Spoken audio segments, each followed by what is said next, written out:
also go and help refugees and displaced people, people in need, and if I can help them, I do. And how long have you been doing this? I've always helped people as far as I can remember. There's always some people who are homeless or charities in the UK, but really in the last 18 months I've been helping the people that are affected by war in Syria and in Iraq. And tell me a little bit about the Yazidi girls in particular. Well, the Yazidis are an ethnic group that are from northern Iraq, a place called Shengal and Sinjar. They're not Muslims, they're not Christian, and they have a faith of their own. In August 2014, ISIS went into that area. They massacred many of the men, they separated from the women and girls, and then they took many of the women and children across into Syria, other places like Mosul in Iraq, and they put them into servitude, they used them for slavery. You often hear stories of rape, you know, lots of violence, everyone's suffered violence, and they're just modern day slaves really. And you're helping them how? Initially I started helping them just with basic things like essentials. I was really horrified that girls come out of slavery and they're still wearing the clothes that they were raped in, you know, that they're in captivity in. They've still got the same underwear, and you know, I hated that because I thought that they couldn't move on. So initially it was things like clothes, shoes, medical help, because as I said, lots of them have been raped or assaulted. Then it was things like food, the real essentials, and then slowly as I became more involved with them, I started hearing that actually there's ways to get girls out of captivity. And from what I've heard, captivity is beyond awful, you know.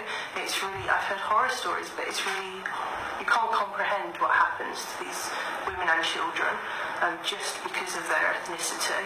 So I thought if I can help, I will, and I just see that as another way of helping people who are victims, really. And when you say you help, how do you help? Can you tell us about the middleman and the lengths you go to? Okay, so I hear of what I've heard. I've been really lucky enough through contacts that I've had to hear of children and women that are in captivity, and the person that we could say owns them, their owner is willing to sell them. This isn't ISIS policy, this isn't Daesh policy, because these foot soldiers would be killed for selling these women. These women and children weren't taken for ransom, they were taken because ISIS wants to get rid of the Yazidi bloodline. They're seen as infidels. But the foot soldiers, they've either disillusioned with ISIS, they want to flee, they don't want to fight, they've got no possessions other than these girls. So what they do, they contact a middleman, and that person will then try and contact their family. He will buy the girls from ISIS and then he will sell them to their families. There's always a profit in that for him, because obviously he's in a position that there's very few people that are in that position to, you know, be able to communicate with both groups. And obviously there's smugglers that also charge fees to get the girls across the border. And if I can help financially for the girls to escape, I will do that. I will help them. We'll go back. I don't care if they're Yazidi, or you know, I don't care if they're Yazidi, if they're Arab, if they're Kurdish, if it's a woman, if it's a child, if it's a girl or a boy. You know, they're living through horror, and if I can help, you know, I can't change the world, but I can change someone's world, and that's what I always think. If I can get someone out and get them to freedom, then I will go to whatever lengths I can to do that. And how much money are we talking? How much money changes? How much do these girls change hands for? It can vary. Sometimes, you know, it can be how much money the family's got. Obviously, the families were massacred, so, you know, some of these girls have got absolutely no one, and that's when people like me and my friends come into play, you know, just people that want to help. On average, it's about between $6,000 and $10,000, but then a family could have some money, but not enough money, you know, and if you can help there, you know, you help, you just do what you can, you know. I'm very aware that some people would think you're funding ISIS, but you're not funding ISIS because they're funded from other countries, you know, they're funded through oil. These girls don't even register on their radar for, you know, an income.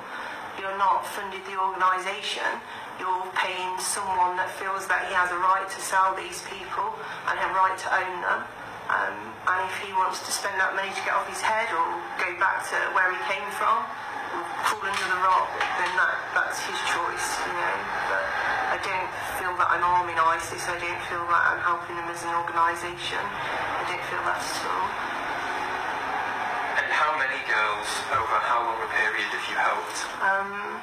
I've helped 9, completely 9, but then there's other girls that I've helped, as I said. There's some girls, you know, their families don't have enough money, but then I've helped, I can't tell you how many girls I've helped with clothes and underwear and food and medicines, you know, mattresses.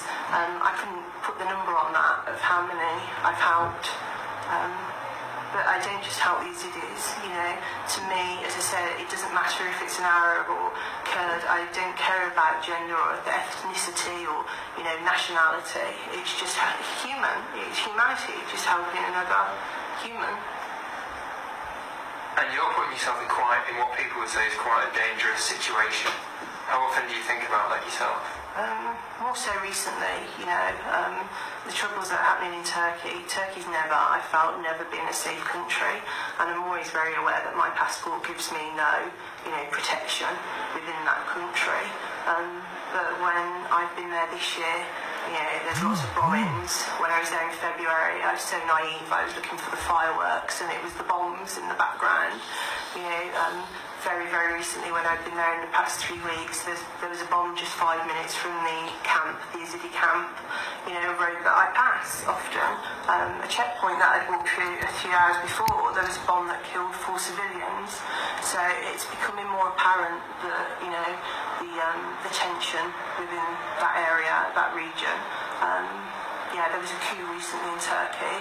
Laws have changed, you know.